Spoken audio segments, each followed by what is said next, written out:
Today's Tuesday. We're in the second week of a 2-week sitting block. The House is going to sit from 2 till 6 and 7 till 10 today. We're going to start with a special motion relating to New Zealand's performance at the Olympics, which is going to be moved by the Prime Minister, and then there'll be an opportunity for other parties to comment. I would not be surprised if there's a ministerial statement about the electricity situation in New Zealand. We will then get on to questions to ministers.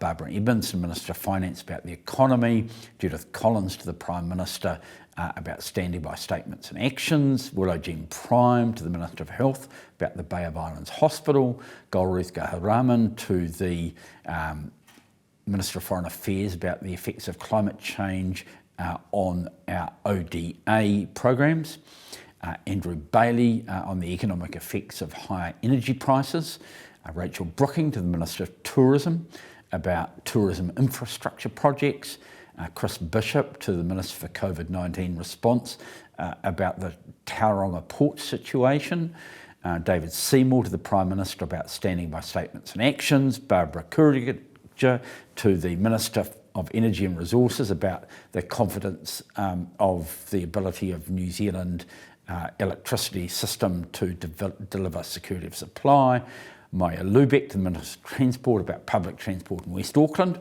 Tiana Tuiono to the Minister of Pacific Peoples about climate change, Joe Luxton to the Minister of Conservation about the Jobs for Nature projects in Canterbury. Following questions, we'll have a 1-hour debate, a special debate on the Dawn raids and the recent apology. We'll then go on to government business, order of the day number 1, around the approval of orders made under the COVID-19 Response Act. The third reading of the Reserve Bank Bill in the name of Grant Robertson. The third reading continued of the Fair Trading Amendment Bill in the name of the Honourable Dr David Clark. The third reading of the Family Courts, Supporting Children in Courts Bill is in the name of the Honourable Chris Farfoy. And the first reading of the Hazardous Substances and New Organisms Amendment Bill, first reading in the name of David Parker. We'll be back here again at 2 o'clock tomorrow, but in between, on Wednesday mornings, the select committees will be sitting.